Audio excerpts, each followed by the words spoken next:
Start in Yeah. 3, 2, 1. All right.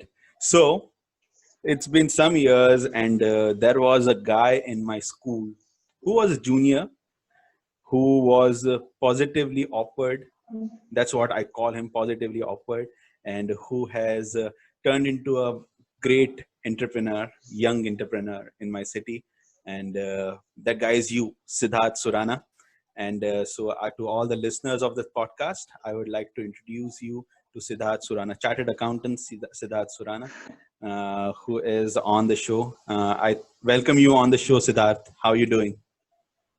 I'm great, Ibrahim. Thanks for the invite. How are you, Ibrahim? I'm doing well, sir. I'm doing very well. I'm doing fine. So the reason that you are on the show is because I'm really excited about your whole book my CA concept. I want to really understand what it is, and I want to bring this concept to the notice of all the listeners as well, who are listening to this podcast, because it is something very different, something that we have not seen before. So can you tell us something about the book my CA concept, sir? Yes, definitely. So I like just to narrate how the idea popped up in my mind.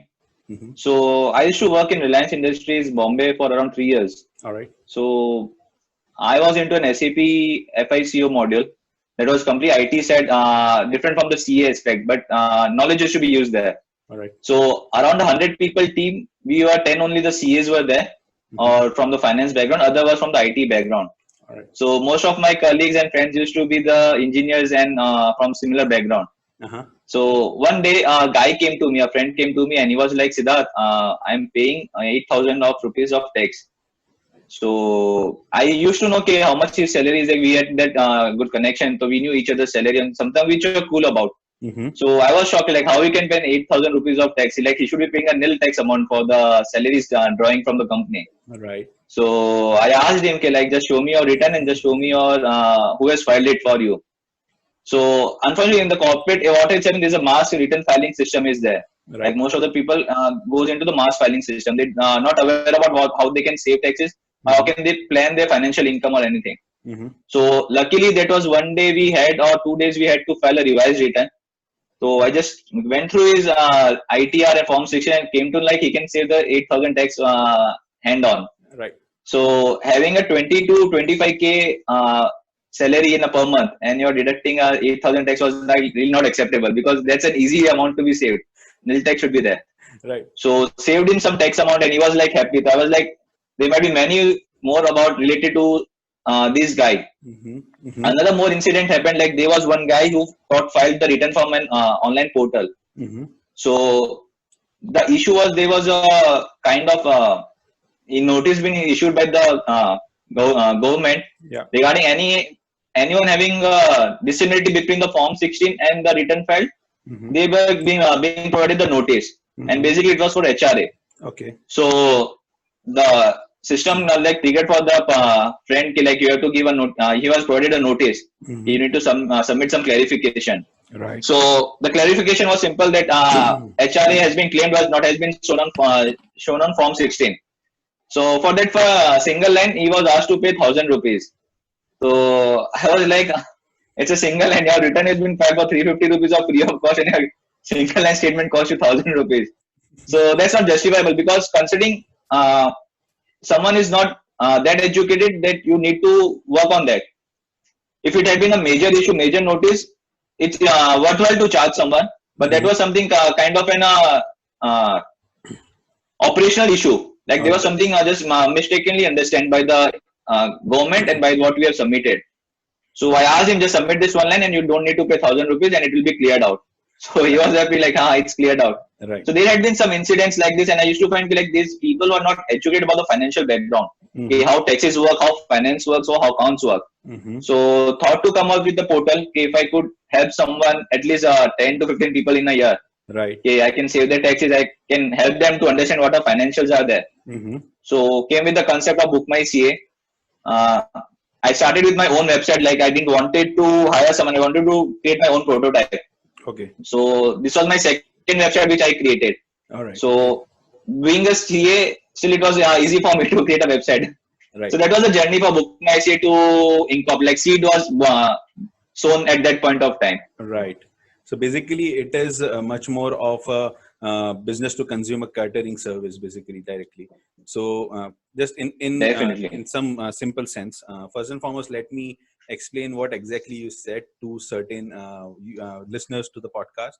So Siddharth was referring to certain employees of the company who have their returns filed in a mass filing system, where one person is given all the work of all the employees of the company, and that person is filing all the income tax returns with the department. And what was happening was that the work that was done, the filings that were not done in a proper manner, in a more efficient manner, and because of that there were unnecessary taxes being paid by these employees, and there were unnecessary notices that were being received from the income tax department in India, because of certain confusing reporting that was done in the returns, right, Siddharth? Right, right. All right. So, to the listeners, Form 16 is another technical term, basically, in which all, yeah, you have to explain those things. Come on, man. So, Form 16 is another form in which basically your salaries, and a salaried person basically gets a Form 16, and you have to use that to file your income tax returns, basically. So, he was talking about that.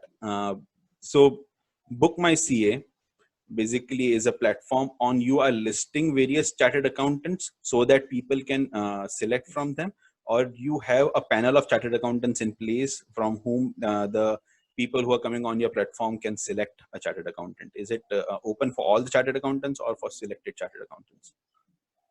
Yes, that's a really USP about Book My CA. Right. So at Book My CA, we don't work with every CA. All right. Okay. I try to prefer to work with only those CAs which whom I have worked with Okay. Verified then. to ensure the quality. To ensure the quality I can give out to the customers. So Right. I used to get the multiple responses. Multiple people used to come across me like list me, or I want to work with you if you have any assignment Right. for this particular city or anything. Just help me out. All right. So that was used to be complete no, because until and unless I am very sure about the professional, I have worked with him. I never tried to get any client to them. All right. Okay. Okay, if I need to be 100% sure. So the Book My CA, it's more about providing quality and ensuring we have a limited resource right now. Right. Right. Different part of cities, and like most of the covers like every aspect of the professional service. Okay. Okay. So it's not like everyone can list it here. Very Okay. selective approach is there. That's good actually, because again, you don't want to get into the same problem that you were having while you were Exactly. doing the income tax return in bulk in these companies, right? So that's right. Are you operating within India or outside India as well right now? So right now we are in within India only. All right. So I have few conversations going with the people CAs outside India even. Okay. So got few friends from in Dubai, in Canada. So those are the two major cities where CAs are right now placed in from India, right outside India. All right. Okay. So the things will work out even in future. Okay, we want to go with Canada and Dubai. All right. Okay. Okay. That's great. That's good. You can, by the way, find your various resources within India as well for even other countries as well, because there are certain KPOs that are Definitely. working from India who are doing the income tax return, IRS reporting, and accounting for the foreign clients in US. My firm is doing that. Envisen Consulting is doing that. So we can actually help you out. If you need any help, if you need any resources, do let me know that. Great, great. Yeah. So Definitely. Like that's this whole concept of promoting the services of the right professionals is very important. See, I have been working in this industry for true. more than 8 years now. It's almost 9 years have gone by, and what I have seen is that out of 100, only 10% professionals are really credible, really working at the highest level. Others are basically other professionals are just grinding their life out, and the thing that Exactly. I want to do by doing this program is to people to realize that even the professionals who are listening to this podcast should realize that mediocrity does not pay you off in long term. At the start, True. you will get some growth, but at a certain point of time, it will stagnate you. It is very important for chartered accountants, company secretaries, chartered secretaries, and administrators abroad as well, CFAs, CPAs, whoever is listening to this podcast, you need to specialize in various concepts of your profession, and you need to make a niche within that. For example, a person like Siddharth, a person like Siddharth who is not very much into the whole practice part, but rather into much more of a business development part, where he is a really good True. entrepreneur. You have skills of entrepreneurship. I have seen that since school time. I used to call you positively weird. There was a reason for that, because everything that you thought, everything that you spoke about was completely different. It was completely different. It was not awkward.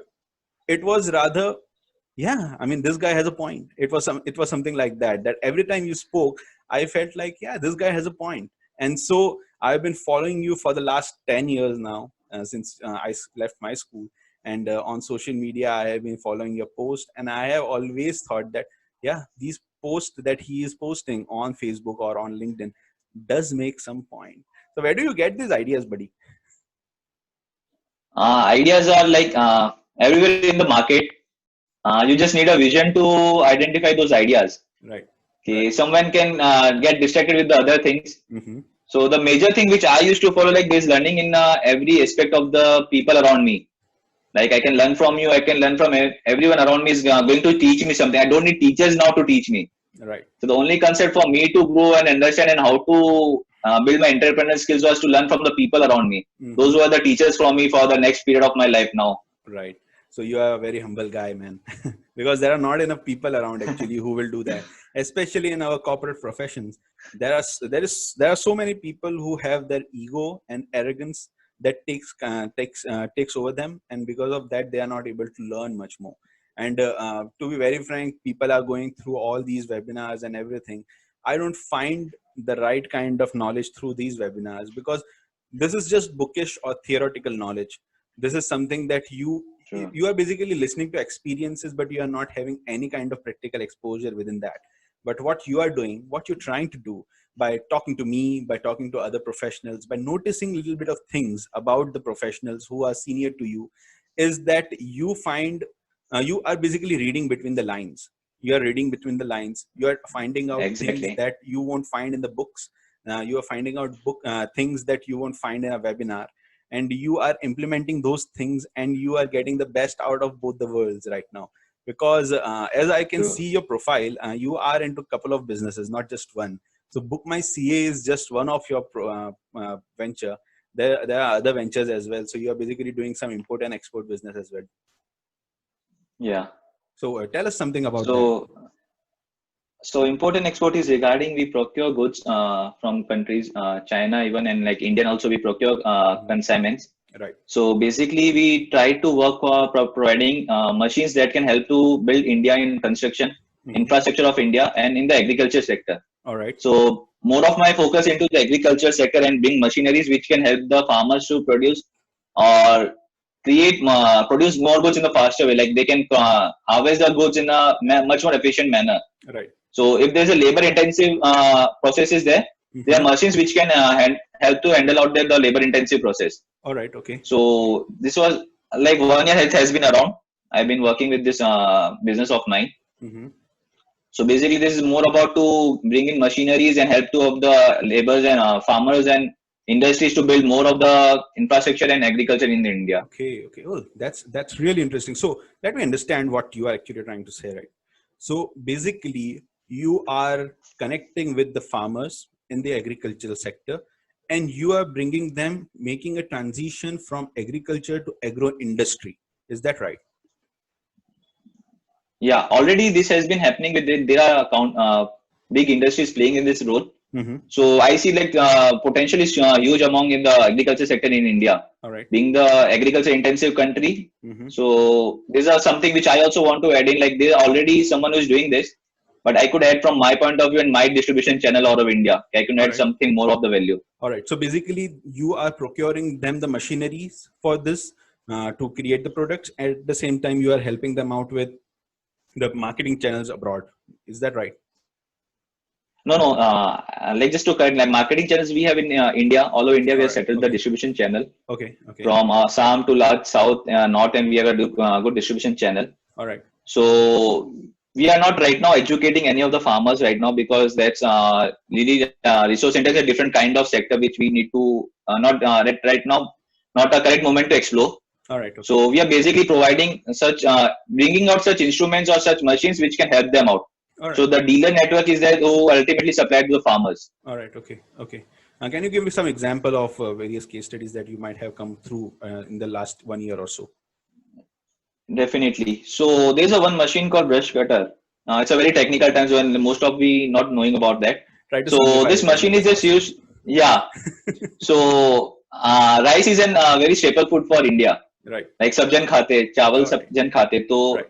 to harvest rice is not easy. Like you have to pluck a single rice is a very difficult task. Right. So there's a one machine is there right now that helps you to harvest rice on other agriculture produce in a very quick manner.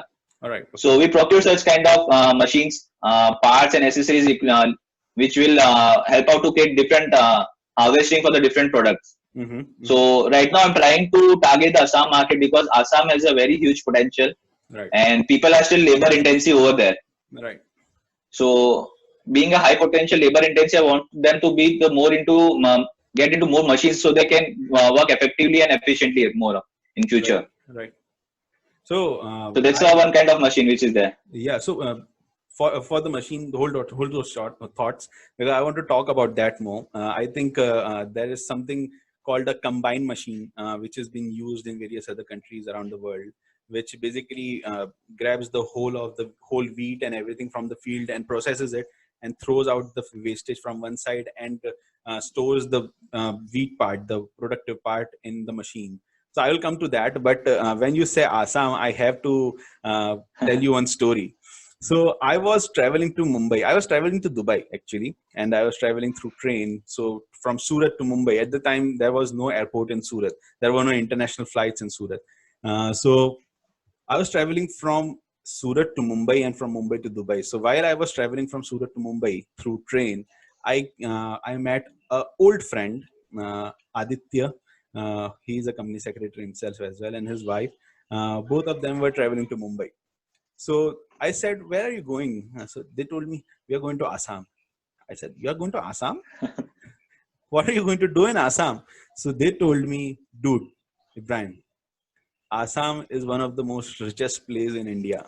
People underestimate Assam." And I said, "Have you smoked something in the morning or something like that? Are you high?" Because he was talking about Assam in such a manner that it was better than Maharashtra and Gujarat, by the way. So I was really, really surprised. So he told me that, yeah, there is some labors over there, but there is so much scattered population and there is not enough businesses over there. And so basically, there are very little businesses over there because of which all the population is utilizing these small businesses and they are earning a lot. So there is a lot of potential in Assam. There is a lot of potential in the tea plantations over there as well. So you helping over there in Assam, and I have seen the remote areas in Assam. It's very, very important that they actually get the modern machinery. So coming to machinery now, coming to machinery. So Yeah. I have seen the combines and all these. So are you familiar with the combine? Combine is a huge machinery, like a tractor. Have you seen that? So I have seen that. So basically, we are into machines which can be operated by single-handed person. Oh, okay, Okay, okay, that can be handled and operated by a single person. The right, combines and are very huge intensive. It's exactly. only industrials can afford that. Mm-hmm, mm-hmm. Big corporations. All right, So we just and try to procure which is can be used by a common man even. right, and it cannot work on various terrains like mountainous terrains or anything, right? True, That's right. true, So true. you are procuring these machineries to the farmers, and so that they can increase their productivity. That's right. That's what. Yeah. All right. Okay. So where are you importing these machineries from? I don't want specifics, but what Yeah. happens? Do you have a tie-up with any other company, or are you giving a consulting part to these farmers or something? No, no. Right now we are not consulting to any of the farmers. All right. So that's a very different sector, and it's very, very difficult for me to explore, Mm-hmm. considering like 1 year of business I have been into. Mm-hmm. So basically, right now we import goods from China. All right. That's a very possible scenario for me to procure, considering the quantity I need Mm-hmm. and considering the price which I need right now. Mm-hmm. So those are that's the major part for me to import from right now. All right. I do have some Indian suppliers. I have been going with the Indian suppliers, but eventually I need to ensure like the price should be matching with my price from the China, so that can be a beneficial for business. All right. because little bit difference in the price will be like uh, too competitive for me to sustain in the market. All right. Okay. So I do have an major part is like to create a good distribution channel, smaller dealer networks who can reach out to the farmers and deliver goods. All right. Okay. So trying to be on the more part of that. Mm-hmm. Mm-hmm. What do you make of this whole vocal for local movement that we have in India? That's really interesting part. I did came across and like many of shockingly many of the people took it in a very different manner. Mm-hmm. Like I really don't want to go against that, but what I thought, like people did call me up to not to import from China. Like I received a call 2 to 3 days ago. Mm-hmm. So the conversation was like this. Okay, he called me up.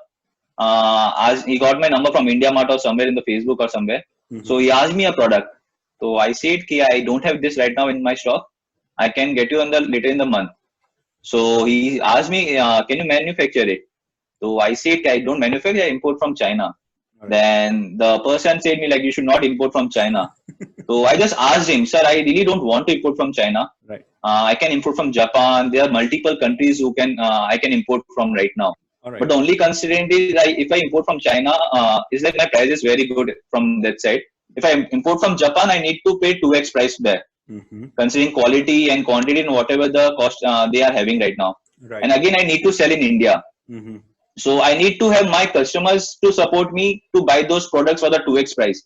All right. If they are ready, I can shift my production from China to any different country or I can procure from India. But eventually, if someone is not going to buy my product, so that's not a good business strategy for me.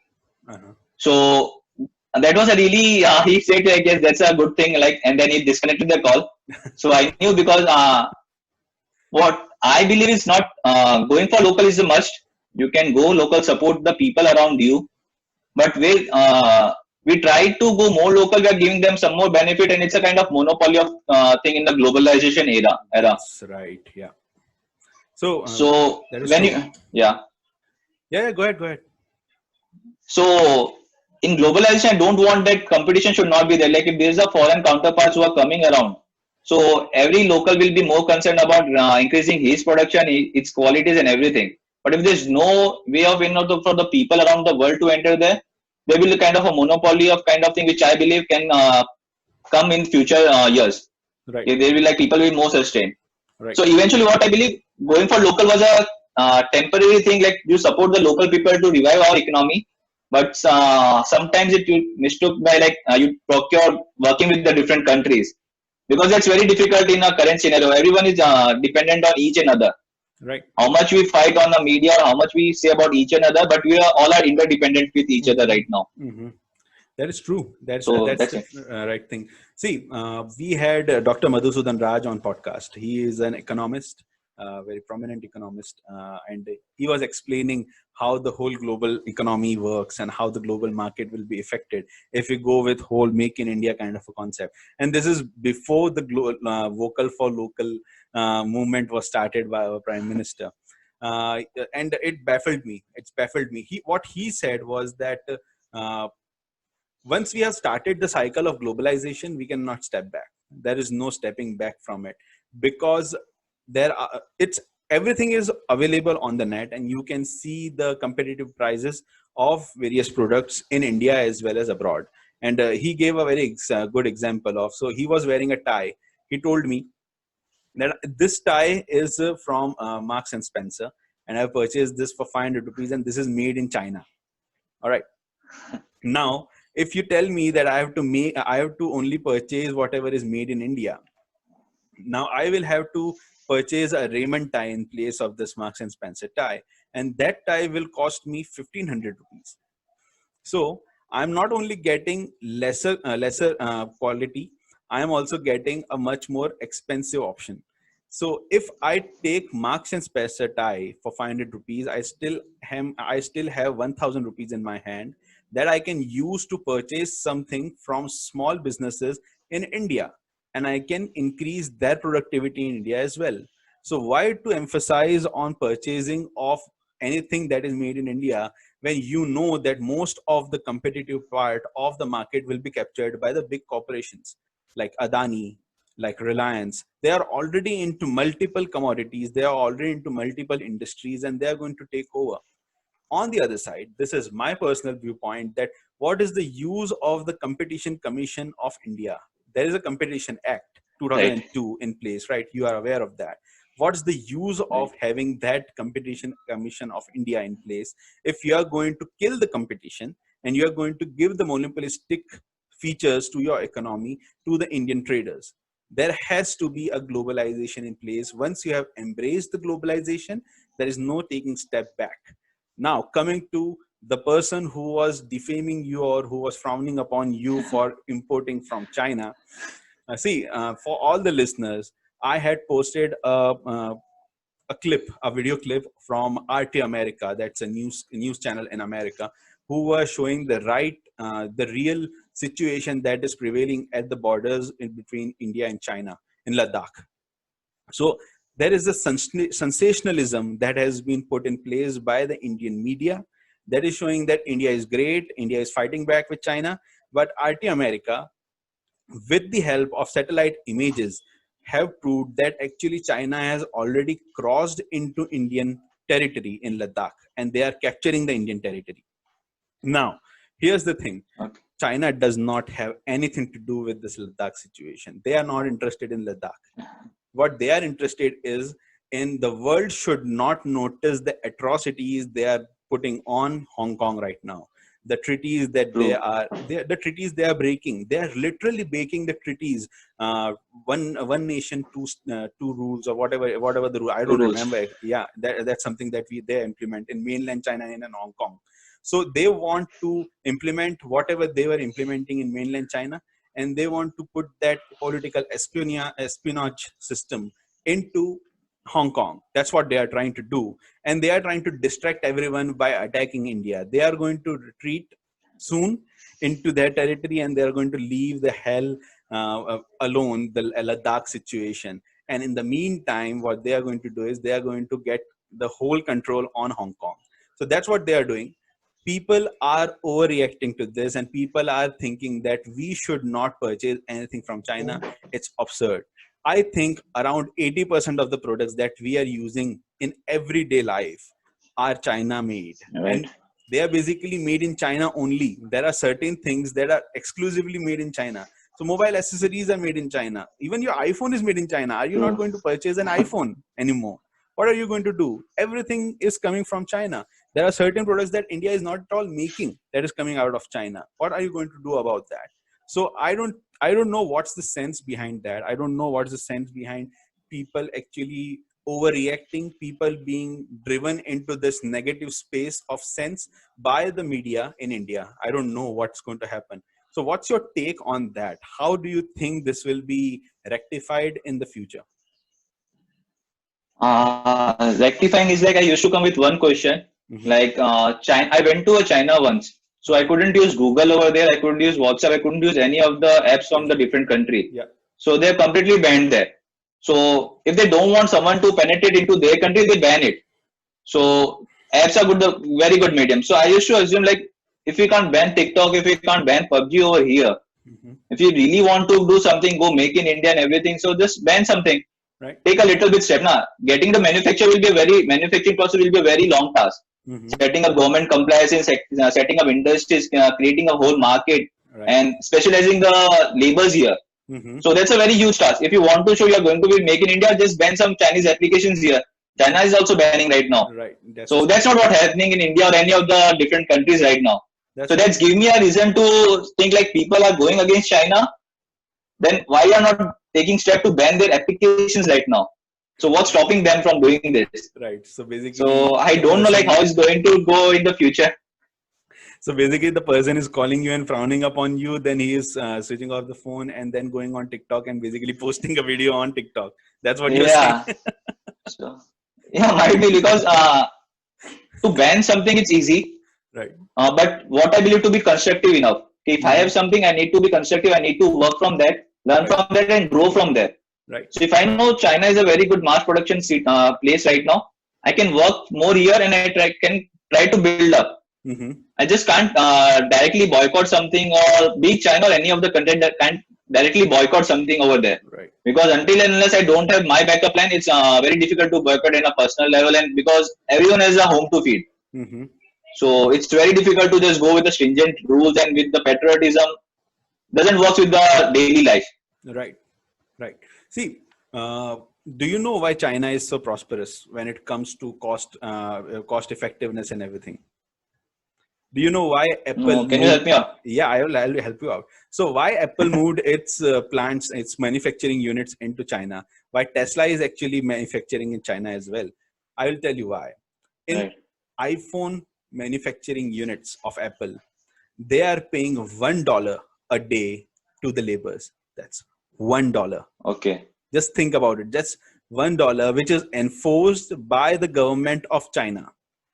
The Chinese government, which is a communist party, are enforcing these atrocities on their people. Everything is state owned. Every person in China is state controlled. So when they invite these True. companies like Apple, when they invite the companies like Samsung or say Tesla or whatever companies, they are actually forcing this group of laborers to work in these factories for $1.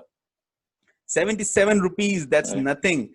We are earning better than that in India. Our laborers are earning better than that. True. So True. India True. can never be competitive with China because China is going into this. If India wants to be competitive in the market, they will actually have to take these evil terms on their own as well. A very interesting point that Definitely. you made right now was that Indian government needs to lead by example. If they are telling everyone that you need to lose whatever you are taking from China, you need to uh, restrict the imports that you are basically having from China. First and foremost, the government itself has to stop.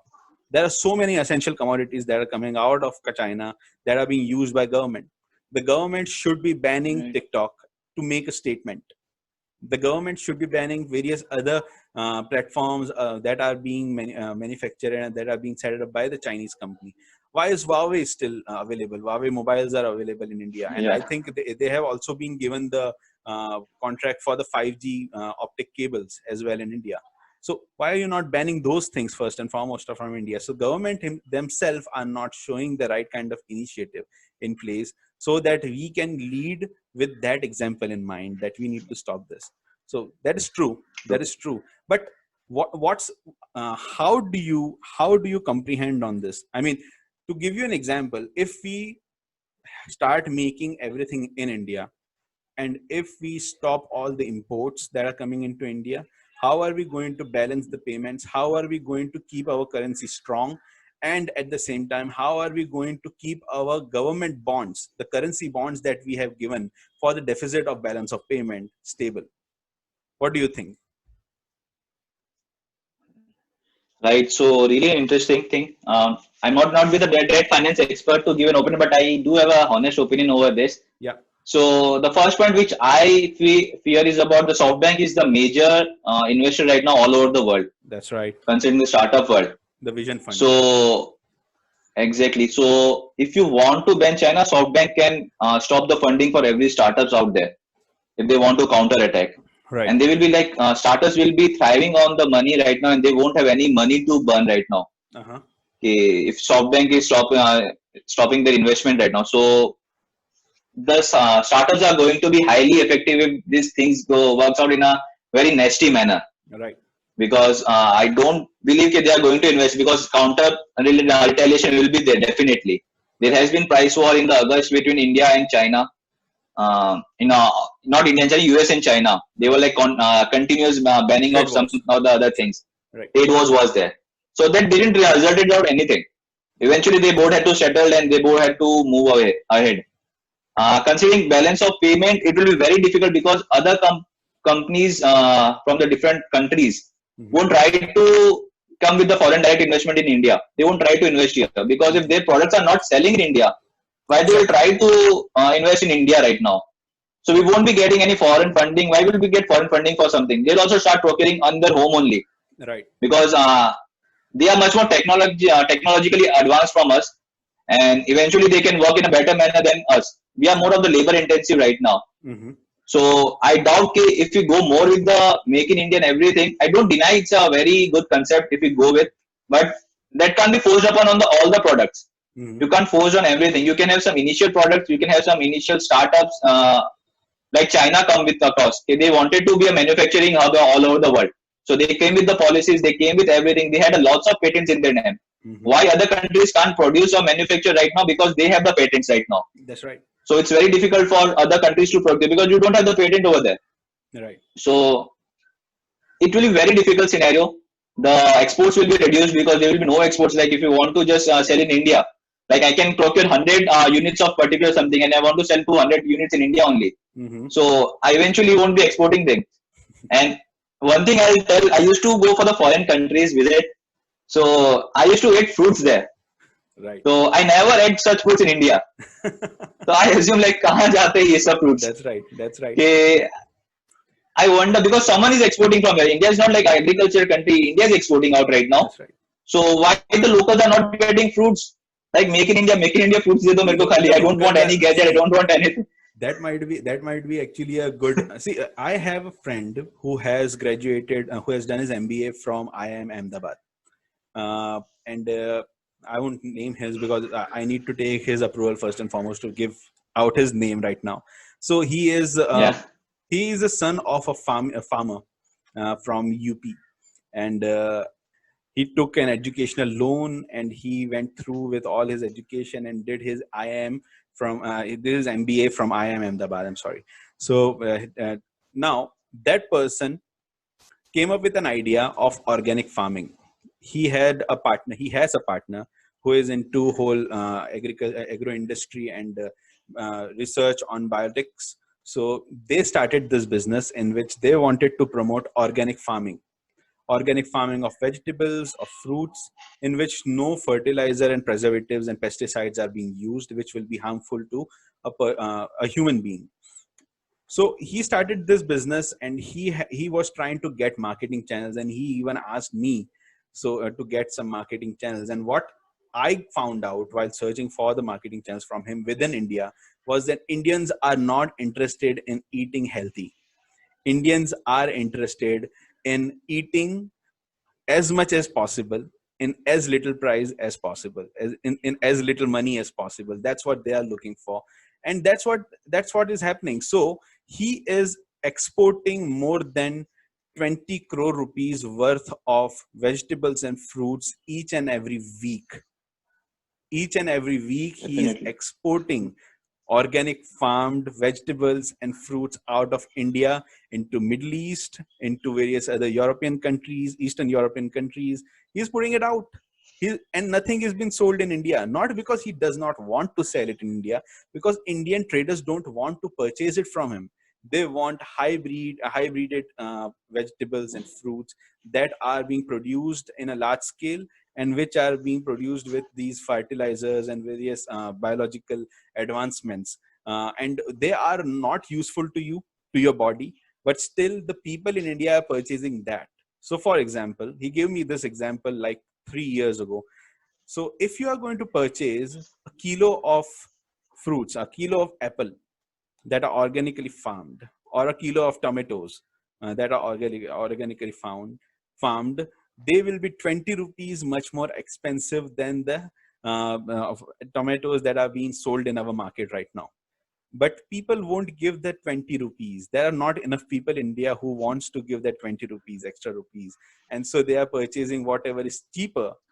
And all these tomatoes are actually being exported across the border to various other countries. Hell, he told me that there is a marketing channel in place which is exporting the product from here in India to Dubai, and then it has been exported to Pakistan. So in Pakistan, they are much more aware about health than us. That's how it is. So when it comes to mangoes, when it comes to other products, it is not that the agriculture and the farmers don't want to sell it to the Indians, but it is that Indians don't want to purchase these A grade products at the right kind of price that will be affordable to the farmers. So all the mangoes, all the fruits, all the vegetables that are A quality, that is the best quality, is being exported out to other countries, and we are basically eating the subgrade, the second grade of vegetables and fruits in India. True. That's how it I is hope like working. government can reduce the price. There is no Like I need subsidizing on that. subsidy in this. There is Yeah, no subsidy in subsidizing this on that. is required. There is no subsidizing on that. On addition to this, I, as an entrepreneur, this will be very interesting to you. So there is a company named Purizen Energies. Purizen Okay. Energy. That is a Israel-based company that has a subsidiary in UK, and they are into greenhouse farming. There are a lot of greenhouse farming happening in India, but not enough. This has not been promoted by the government at all. So what they do is that any barren land that you have, land that is not fertile enough to do any kind of farming, they will start this greenhouse farming on those lands. So basically, they have greenhouses which will trap this ultraviolet rays from radiations from the sunlight, and they will keep the inside of this whole greenhouse warm and suitable for the vegetation of various vegetables like tomatoes, like potatoes.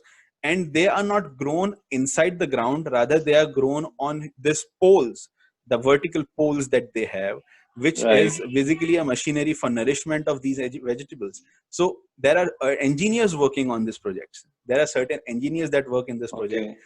where these engineers will have a schedule, a timetable in place, where they will release various fertilizers, they will release various nutrients for these plants that will grow in a vine on these vertical poles rather than on the ground.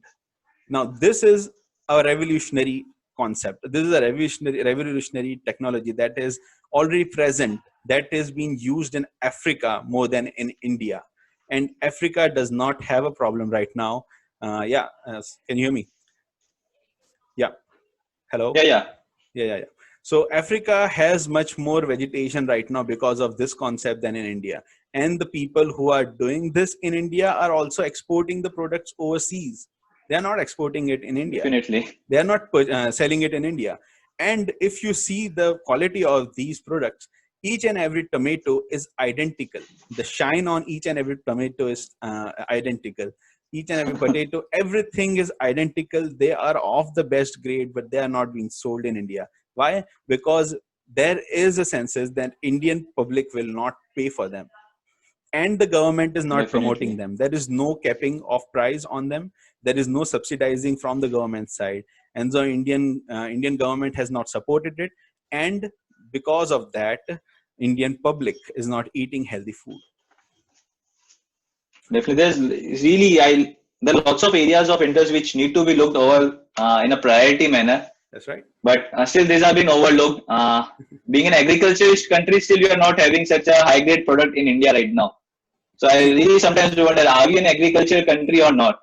Because when I used to eat those fruits, like I had a coconut water there. right, It costed me around $7. right, In India, it was $40 around 40 rupees something. right, So that $7 tasted such a better. Like I have never tasted such coconut water in Kerala even, like South even. right, right. So why we are not having such produce in India?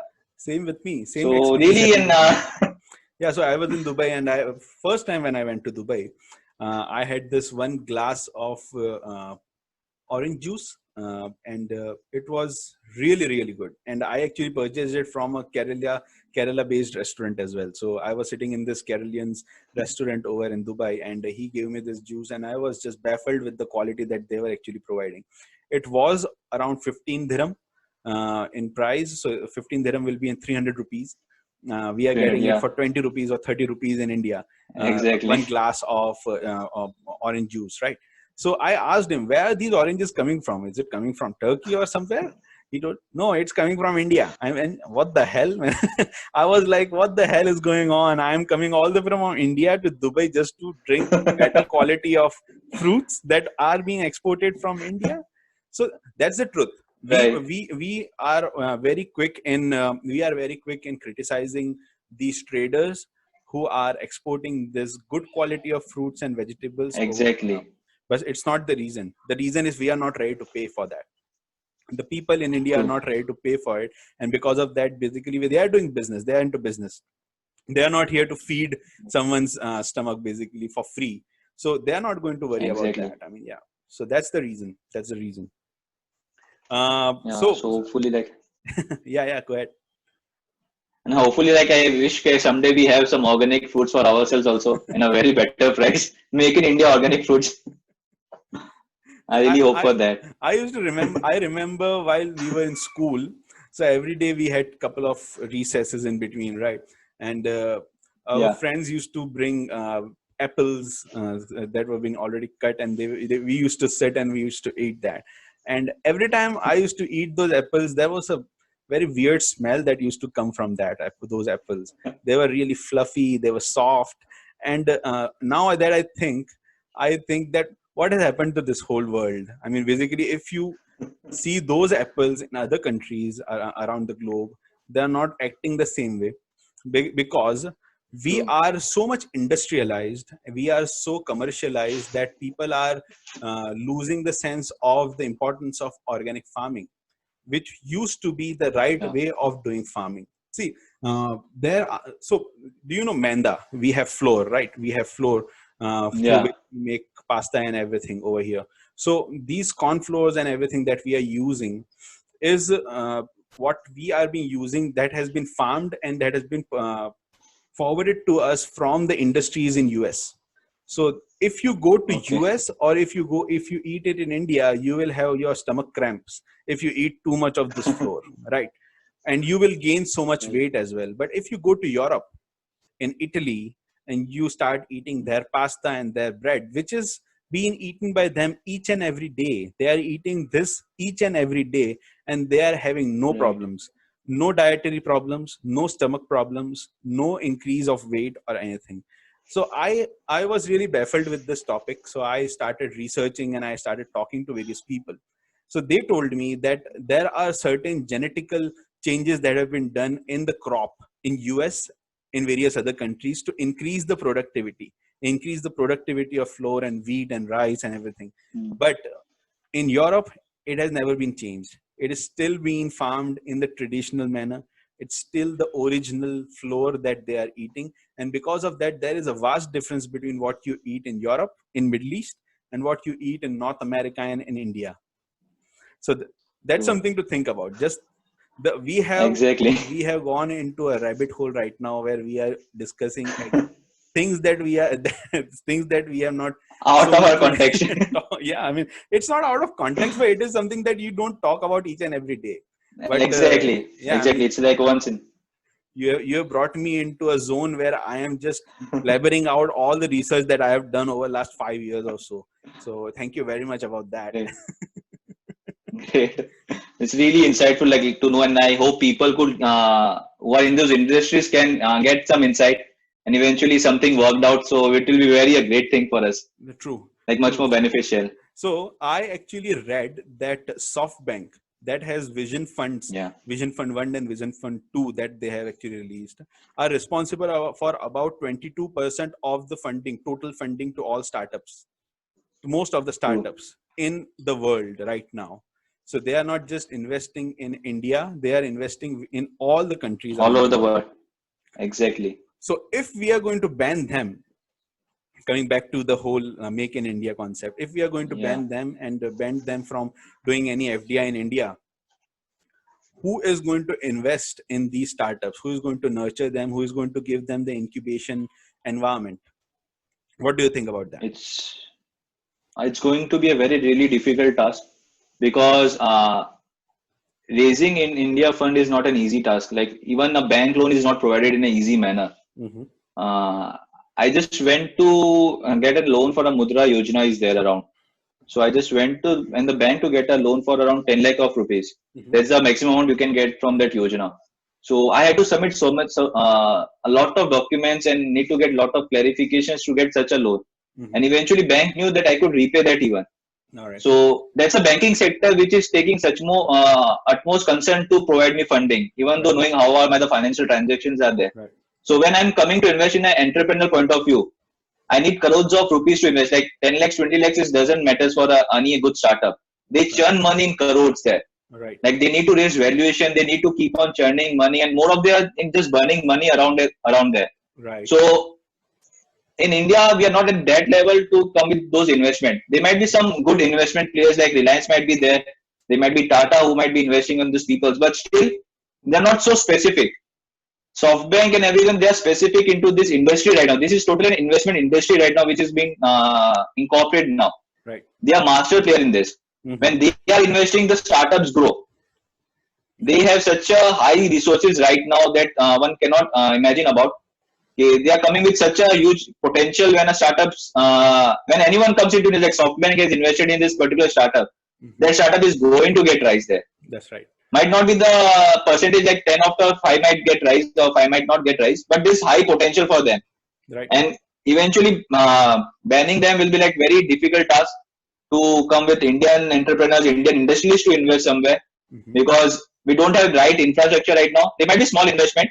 Like I even feel I want to invest something, like I can invest 1 lakh, 2 lakh or 5 lakh something. But investing in a higher amount will be very difficult.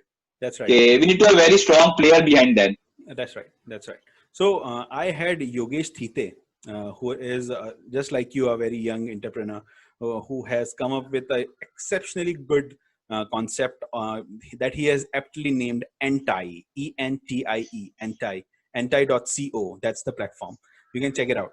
So what he has tried to do is basically it is a professional dating site. That's what he says. That this is a business dating Okay. site in which I am trying to bring in the startups, and I am trying to bring in the investors and make dates for them. That's what that's how he explained it to me, and it was really hilarious that he was actually telling me. But he was very serious about it. I mean, he was passionate about it. I mean, so that's a really good concept. So he's a very well versed, very well researched person in the market when it comes to investors. And this is his word. Although I knew about this, but it coming from a person who has the experience makes it much more referable. So he told me that out of 100 startups, only 5% survive. 95% of the Exactly. startups fail, right?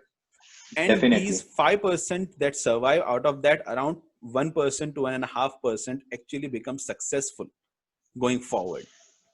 So True. if these startups, there has to be 100 startups first and foremost so that 5% can survive. That's the most important part that I am Exactly. telling. If there is not enough investment in the market, there are not going to be 100 startups in the first place. There will be some great Exactly. ideas that are going to succeed, that are destined to succeed, but they won't get the right kind of money. So they won't nurture themselves into the right position, and they won't be able to be successful as a startup, right? Second thing, there are people need to understand, whoever's listening, you need to understand, I did a podcast as well on how these investments are being raised by the companies. So a startup needs to start with seed money. That seed investment is from its friends and relatives. Then they go into angel investors who invest, incubators and angel investors who invest from 15 lakh to say 2 crores. That will be around say 200,000 US dollars to 800,000 US dollars at the second level. Once the growth starts and certain revenue and some traction is generated within the company, then an early stage investor is coming in. These early stage investors can be institutional investors or HNIs, the high net worth individuals who will come in and they will give the next push to these startups. Once these HNIs and the early stage investor come in, the company starts to churn in the revenue now, and then they become profitable over the 5 years from the starting year. Now, after that, the main Series A, Series B, Series C funding starts. So Series A, Series B, Yeah. and Series C funding are the most crucial part because that's what makes you a successful startup. And that's where these vision funds, the SoftBank was coming in and they were investing. If we are going to restrict, and we have, by the way, already restricted. See, I am a FEMA advisor. I'm a FEMA expert, foreign exchange management expert. And I know that Indian government has already restricted any FDI from any Chinese company, even before the whole war situation actually developed. So we are already in the scenario where SoftBank will not be able to invest. SoftBank will not be able to invest. Now, why am I explaining all this to you, Siddharth? Is that you have the entrepreneurial mind to start to make a vision fund kind of a thing in India with Indian investors, with the retail investors. I think that your personality, with your social circle, you can actually start and think about it. Just think about it. I would like to start this. I True. would like to put in the seed in your mind on the show itself that you should start talking to people. You need to bring in the retail investors. See, there are not enough investment avenues right now. gold and silver. That's all. Exactly. That's all it is. I mean, Exactly. people can actually go into gold and silver investment, and that's going to be the best bet, safest bet for them for now. You can actually Right. pool these funds that people have that are going to stay idle for a long time, and you can actually start with these vision fund kind of a thing. Are you up for it? Really, really interesting. So I'll like to add on this. Yeah. I come from Marwadi community. Yeah. So I have come across more of my parents, relatives, and I've seen they do invest. It's not they don't invest around people around them, but they invest for the interest amount. You're right. Safe. They are not aware about the equity part which they can invest. Mm-hmm. So I have seen people investing 50 lakhs to 1 crore in my community for just interest amount. Right. So I can see the potential is always there. They have the funds, they can churn the amount with the good funds if they are investing. So definitely this used to be my thought. I can use my community, I can help my relatives or the friends around me. Right. Even a 10 lakh rupees create a pool of 1 CR. That's if right. I get 10 people. Right. And that's what is required by a particular company. Mm-hmm. So you can't invest in a particular company as a whole, but you can be a part of investor there. That's So right. that used to be always in my mind. When I be at that level that I come with such expertise and I could give them a return. I don't want to end up with the first investment with the lost one. I want to be very well versed. Like I could give them some good 2x, 3x return for those investment. So that's really a seed which let me connect you with certain people. How's that? Yeah, definitely. What I think is that you are a very good ambassador for something like this. You can go out and you can exude confidence. The thing is that you have the youthful exuberance about yourself that is lacking. Thanks. Yeah, I mean that's true. I mean, I'm not even trying to uplift you or something. I'm just saying this truth, the facts about it. That you have that youthful exuberance that everyone wants to see. You have the best of the both the worlds. Basically, you have the modern technology as well as you are from that last generation where you are able Right. to actually learn from the heritage that we have in place. Like you were talking about the whole Right. Marwari community that you were talking about, right? They are so because of that, let me connect you with certain experienced people. I have a few people we Definitely. off air, and maybe you can actually think Sure. about it and you can start something like this. That would be great. That would be great. Let me help you out as much as possible. Thanks, Ibrahim. Yeah, really will help me a lot. That's fine. Now coming to the whole investment part, and when you were talking about investing in various investment bonds where you will get or earn a fixed interest rate. So Right. to all the listeners, this is very important. This is really important. Even in the Marwari community, they need to understand this. The repo rate of the RBI has been going down ever since the economy has slowed down. Even before the lockdown was enforced, we were already seeing the repo rate going down, and because of it, the loan interest rate is going down. At the same time, the fixed deposit rates, and everything is also going to go down. So people need to understand that there is a loss in opportunity cost that you are actually incurring by investing in this bonds of fixed interest rate. Siddharth, can you hear me? Hello, Siddharth? Just 1 second was lagging. All right, okay. So I was talking about the repo rate and how it has affected the loan rates, which have gone down. And consequently, even the fixed deposits rates are going to go down in the future. Everything is going to get revised. So we won't have the same kind of return that we were getting on our fixed deposits before. People need to understand that their money, for example, annuity. A lot of people don't know what is annuity. It's a very simple concept for you and me who have actually gotten educated in these professional studies. So 1 rupee today is not 1 rupee tomorrow, because the opportunity cost of earning something from that 1 rupee that you have missed basically makes your 1 rupee something else. So if it's 10% that you could have earned from this 1 rupee and you have not earned it, so the value of that 1 rupee becomes 0.9091. Is it right? So just giving this an example to the listeners. So everyone needs to understand that their money has a value and it deteriorates, it depreciates each and every day. Each and every day you don't invest in the proper place. So what would you give you a scenario? For example, if you had to give some advice to various investors in your Marwari community, would you actually still recommend them to go for these fixed interest bonds or fixed interest securities, or will you actually encourage them to go into equity market and earn extraordinary profits? Really, Brent, thanks for bringing out this topic. Yeah. So right now, I just launched the first webinar with the Book My CA, All right. where I wanted to create a 3 series kind of thing. 3 episodes for a single series, like we have for the different series, Money Heist or Games of Thrones. Right. So the main concept about that webinar was to educate people at this right time of investing, because this is a very good time of investing right now in the market. So most of the people are not aware. Most of the people are not educated enough to invest, or most of the people are like, they might be some don't have that risk taking capacity.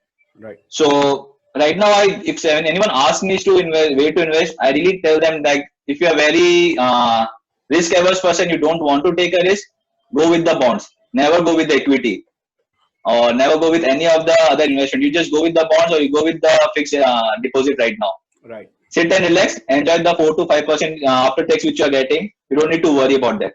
Right. But if you take a little bit risk, if you take a leap right now and invest into the equity market, there's a potential to double your money within the 1 year or 2 year or 3 year, how it happens. Right. If you don't invest, and because how the past has been working out, like after 2008 market crash was there. Right. The company showed to double in a 1.5 year period of time. By 2009, 2010, people had doubled their money. Some had lost, but the people who invested the right time, they made the money. Right. Same what Warren Buffett has done. He has liquidated his all airlines assets. That's right. He has liquidated all the money he has generated in the airline company. Right. Because he wants to hold back in the cash. He knows he can afford some loss and invest somewhere else and can churn some good money. Right. So if leaders out, whoever listening is there, get into this investing right now. Don't miss this opportunity. This is a train which you need to board right now. Right. If you miss this train right now, it's not going to come again next decade. It takes 10 years to get this cycle upside down. And it's the right time if you want to get. It will take a year to get stabilized. Right. But after 1 year, it is going to definitely get a boom. That's right. It's not going to hold at this level for forever. That's right. That's right. So just do get into the investing. Even if the small investment you can make monthly 1,000 rupees, much more well. That's right. It's a very good thing. Right. Coming back to the vision fund idea that we were discussing before, people need to understand that, well, I say that if there are 100 startups and 95% of the startups are actually unsuccessful, 5% are successful. The USP of this vision fund is that if you invest in 100 startups and you get 1 unit of this vision fund as your investment unit, you are going to get part of the successful as well as unsuccessful startups. Now, what happens is that the SoftBank has its vision fund. It invests in 100 startups, and out of that, 5% startups are successful. If these 5% startups are successful, the value that they return is 400 times of the value they have invested on all of the 100 startups. True. So people need to understand, because this is a discouraging statement if I leave it like that 95% of the startups are actually not successful. Yeah. That will actually become a headache for you when you try to present this thing to people. Out of these 100 startups, only 5 need to work. Basically, that's what I was trying to say. If these 5 startup works, they actually give you a good 400% or more worth of return on the total investment. So there is a diversification of your risk. At the same time, there is an averaging out of your returns. Third thing, you are being guided by professionals in this portfolio. So basically, if Siddharth tomorrow is going to go and ask people to invest, retail investors to invest in this fund, he is not going to take care of the whole fund himself. He's going to bring in chartered financial analysts. He is going to bring in MBAs with experience in this line, and they are going to manage your work. They are going to manage your investments. They are going to manage how much return you actually get back. So it is a very, very good concept. I really reiterate that you should do it, or someone should do it. Whoever is listening should start these funds, because in the coming time, I am actually looking at people having this whole idea of boycotting Japan or China or whatever countries, and FDI and everything. And this is going to deteriorate our economy if we are not ready. Because what I believe is that the government is not in a position to actually put some more focus on this. there are certain loans. So just to give another example, I don't think Siddharth, you might be aware of this, but even the local chamber of commerces that we have. So we have South Gujarat Chamber of Commerce over here. We Right. have Associam, that is a all India level chamber of commerce. Basically, they are also into this. They are all providing subsidies, and they are providing loans, and they are even providing certain incubation fund to startups, which is non-refundable. South Gujarat Chamber of Okay. Commerce, yeah, they are giving support up to 15 lakh rupees to startups. All right. And if you Yes. have the right kind of innovative startup, you put in your pitch with them, and they can actually fund you at the start. And people don't know about this thing. So these local Good. bodies are also helping out, but they are helping out at the very start.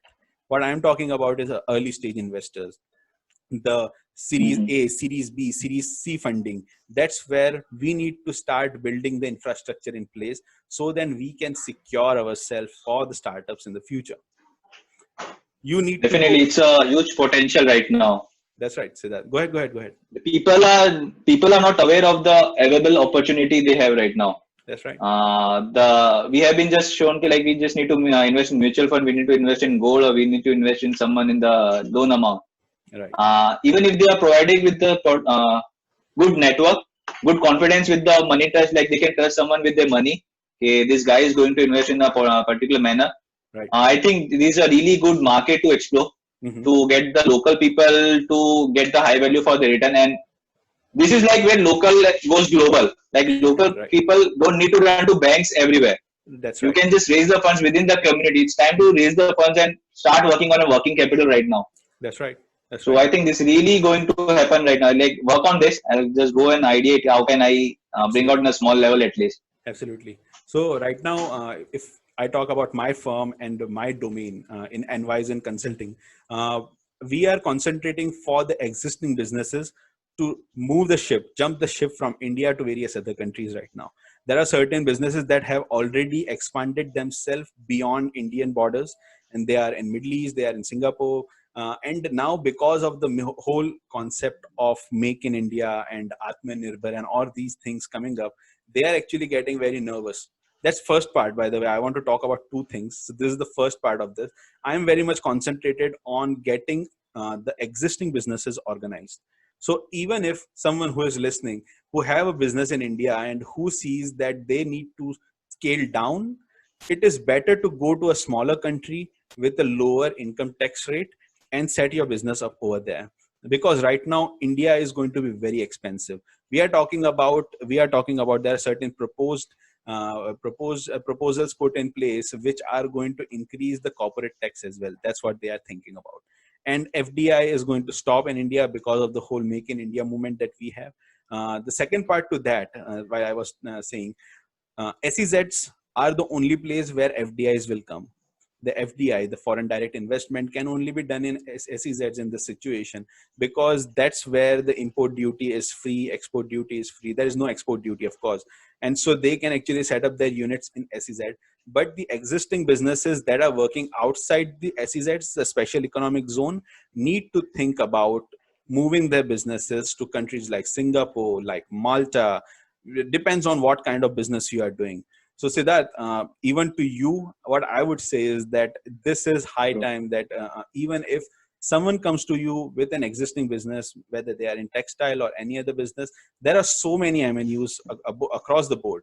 If you explore it outside Exactly. India, and you can actually sustain your business with that, because in India we are paying 30% tax on trading businesses if you are into corporate zone. So private limited companies are paying 25 to 30%, and LLP is paying 30% flat tax, corporate tax right now.